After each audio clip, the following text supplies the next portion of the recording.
Olá, tudo bem? Mudança nas regras para quem aluga um imóvel. É a nova lei do inquilinato. Mas ela é boa? E para quem ela é boa? Sobre isso eu converso agora com o Edemilson Vicente, que é sócio do escritório de advocacia Limonge Wirfelman Vicente Bruni. É esse o nome? Tá correto? Exatamente. Edemilson, o que mudou aí com a nova lei do inquilinato, que não é tão nova assim, é uma lei que já existia e que sofreu aí algumas alterações, né, Edemilson? Exatamente. O que mudou? Olha, precisava mudar, primeira coisa. A gente tinha 18 anos com o mesmo instituto jurídico, então haviam algumas deformações que a jurisprudência vinha consertando. Entre elas, a gente pode citar a questão do fiador, que era o fiador amarrado ao contrato até o final, enquanto tivesse vigência o contrato. Tá, e agora hoje, o que a nova regra diz, então, sobre fiador, Edemilson? Hoje, na verdade, o fiador pode, depois do término do contrato, ele pode se exonerar da fiança. Ele pode dizer que não quer mais Ele manda uma carta para o locador, avisando que ele vai responder nos próximos 120 dias pela obrigação do contrato, mas depois disso o locatário tem que procurar outro fiador. Mas ele tem que ter o fiador. Tem que ter um novo fiador se a intenção for continuar a locação. Tá certo. E aí, alguma outra nova regra em relação à fiadora, Edemilson? Olha, em relação à fiança tem uma peculiaridade também. Nos casos, por exemplo, de separação, você passou a contar com a possibilidade como fiador de se exonerar da fiança também. No mesmo formato, indicando 120 dias, depois da notícia de que aquela locação ela não está mais se revertendo especificamente para aqueles primeiros locatários. Então, vamos supor, o fiador tem relação com o marido ou com a esposa, ficou o outro na residência, ele tem a possibilidade de se exonerar. Tá, entendi. Não sou amigo daquela pessoa, estou fora dessa situação. Eu não vou mais responder pelaquela obrigação. Entendi. Agora, a questão de despejo, Edemilson, o que mudou nessa relação?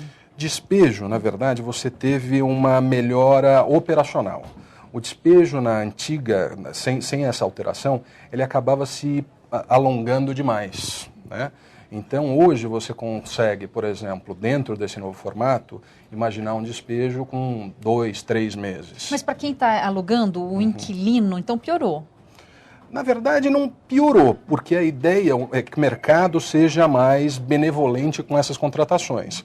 Você vai ter gente que não apostava em locação de imóvel partindo para locação. Então pode diminuir o preço dos aluguéis? Não só dos aluguéis, como da fiança. Do seguro-fiança. Exatamente. Você vai relativizar o peso da fiança.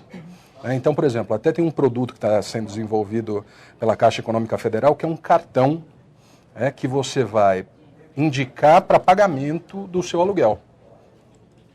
E mesmo dá para imaginar que se isso se tornar uma realidade, se tudo que a gente está vendo aqui de mudança realmente operar efeito, a própria fiança vai ser colocada em xeque, porque como vai ser muito simples você tirar a pessoa um mal pagador, você começa a relativizar essa questão de ter que ter um bom fiador com 2 imóveis. Tudo isso começa a ficar mais fácil nesse ponto para o inquilino. O que mais que mudou com essa nova regra do inquilinato?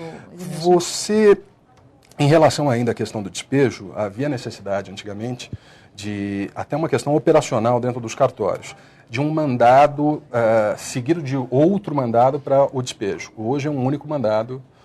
Alguns cartórios já operavam dessa forma, mas hoje isso se tornou padrão. Então, eu saio com um único documento, não é aquela história de eu vou com documento, volto com documento, um novo documento é emitido para que a pessoa saia do imóvel. E um dia atrasado, uma semana de atraso, um mês de atraso, qual que é o prazo aí que o dono vai aguentar esperar com essa nova lei? Ela determina isso? Veja, o que é importante? Você precisa notificar o seu inquilino e, logicamente, diante dessas alterações, com a maior facilitação do despejo, passa a haver uma preocupação maior na pontualidade. É fundamental. Que você está mais fácil de despejar, então tem que pagar logo, né?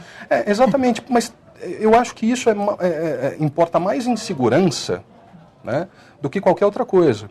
Porque antes, qual era o paraíso do mal pagador? Era ficar num imóvel onde o fiador era prejudicado, porque passava 12, 14 meses para recuperar um imóvel, e o fiador ficava respondendo por IPTU, condomínio, o próprio aluguel. Então, somava uma quantia extraordinária, né? E, na verdade, o único que ganhava com essa história era o mal pagador. Aliás, tem alguma mudança em relação ao IPTU? O IPTU continua sendo pago pelo inquilino, Edemilson? Sim, não. As regras em relação às despesas acessórias da locação continuam da mesma forma. Né? O que mudou, de fato, é essa questão operacional de despejo. Algumas questões também, por exemplo, para utilizar o mecanismo de pagar o aluguel em juízo. Antigamente você podia fazer 2 vezes em um ano. Hoje você pode fazer isso uma vez a cada 2 anos. Ou seja, não é uma ferramenta que você pode lançar mão a qualquer momento. De novo, em cima daquela linha que você colocou de não atrasar o aluguel. Eu tenho uma ferramenta? Tenho. Eu posso chegar em juízo e pagar a quantia em aberto, mas uma vez a cada 2 anos. Tá. Não pode ficar atrasando sempre, então, Exatamente. Né? Tá certo. Alguma outra mudança significativa? Olha, que mexa com o bolso das pessoas? Tem algumas questões, mas aí também envolve mais a questão de comércio, que é a impossibilidade de transferência da locação via uma operação societária. O que eu estou querendo dizer é basicamente o seguinte: muitas vezes o que acabava acontecendo era a transferência do contrato através da transferência da empresa. Ai, Jesus, traduz em português para mim, Edemilson. O locatário, empresa X, continuava empresa X, mas na mão de outros sócios. Nossa, tá. Entendeu? Entendi. É mais ou menos o seguinte: você deixa de responder por uma obrigação, tirando daquela sociedade os sócios que assumiram a obrigação.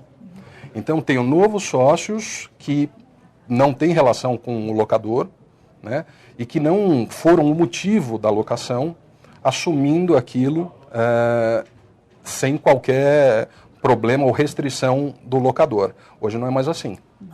Então, hoje tem que haver uma anuência do locador para a continuidade. Porque, veja, acaba sendo também um pouco complicado para o locador, mesmo com a manutenção de uma pessoa jurídica, assumir um novo proprietário, que pode ser solvente ou não. Sim, sim, claro, pode ter dinheiro ou não, né? Exatamente.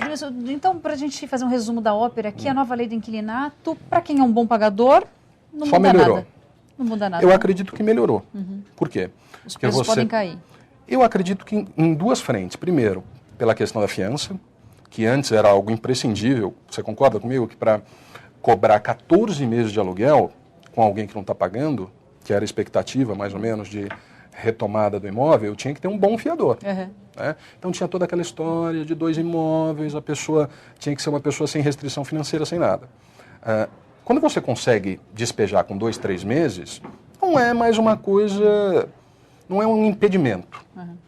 Até existe aqui algumas discussões sobre a não necessidade de fiança, né, se o mercado vai se adaptar a essa linha.